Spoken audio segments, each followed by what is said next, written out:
Theo here. Get your scalpels out, it's time for the narrative autopsy of Frankenstein. There's something unsettling about watching a movie like Frankenstein. Not because of the horror, but because you weren't really certain about who you were supposed to fear or who you were supposed to feel bad for. Walked away thinking that Victor Frankenstein was the villain, while some people thought that the creature was just a victim. And some realized it's not about us picking one thing, but realizing that putting two broken things together can show us how bad the effects can get. This adaptation doesn't give us a monster, it gives us a mirror. And if you pay attention, you start to see a narrative architecture underneath the film, a structure that makes the tragedy feel inevitable. Let's dissect it. Stage 1. The world as psychological architecture, and why this world forces the characters into tragedy. Frankenstein's world isn't there to look Gothic. It is Gothic because it reflects the psychology of the characters living inside it. Cold steel laboratories symbolize Victor's emotional detachment. The dim candlelit rooms build up the fragility of life. And the storms unveil the violence of a natural creation. Now, why do those details matter to the story? Because the world externalizes the internal problems. Victor's inability to connect becomes visible in the environment, whilst the creature's yearning for warmth becomes painfully clear when contrasted with the world's coldness.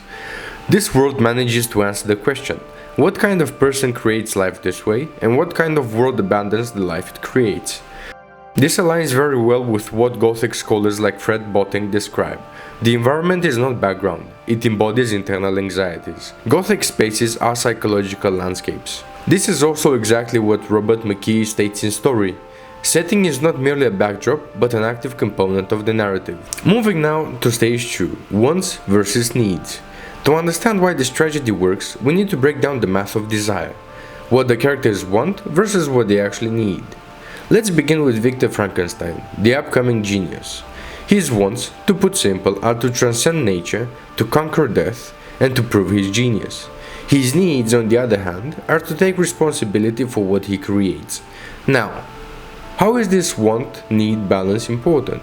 Because Victor's want pushes him into godhood, while his need pulls him towards humanity, and he chooses wrong every time. A structure built on contradiction is a structure that, from the beginning, can either generate a foreseeable future of great success or collapse. Now, this is Victor, but who, fundamentally, is his son? The creature.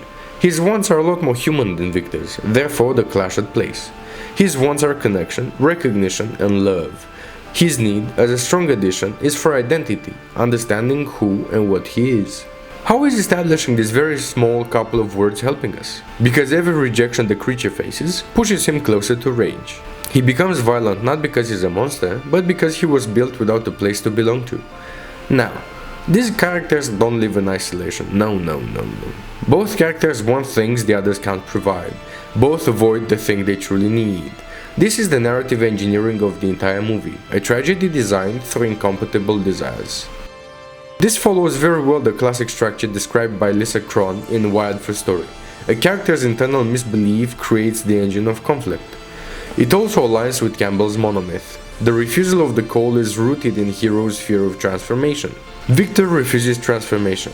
The creature seeks it, but is denied it. Stage 3. Mirror characters, and why every character exists to reveal something new about the tragedy between our two halves of the protagonist. One of the fundamental tools we have in movies is characters. They carry a strong purpose, unless they're underdeveloped, not to decorate the story, but to expose truth the characters refuse to face. When it comes to Frankenstein, we see a couple of them, more or less developed. The fiancé is the life Victor could choose, connection, intimacy, and responsibility. The one that, if chosen, would have turned the balance between him and the creature to the point where they could have lived together as a family. Her dynamic with Victor emphasizes Victor's incapacity of being soft, her warmth exposing his emotional coldness. We can also take a look at the villagers and how they form the world's moral baseline. Their reactions show the creature how the world defines human and why he is not fit to live within them. Even the scientists at the court, although only mentioned once and for way too little time, showcase the academic realm Victor faces, the rules he breaks, and how he believes he is above consequences. All these characters don't just exist for no reason, but they create the constraints for Victor and the creature to function within. This is exactly what Prop identified in folktale morphology. Side characters exist to expose the hero's moral flaw or missing capacity. It's also on Christopher Booker's framework, where supporting figures reflect the protagonist's shadow journey.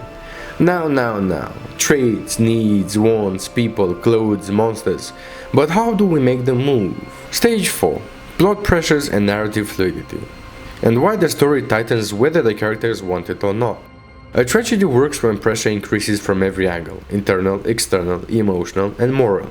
Victor's guilt rises, the creature's loneliness grows, society rejects him harder. Victor retreats deeper into denial. How are these important?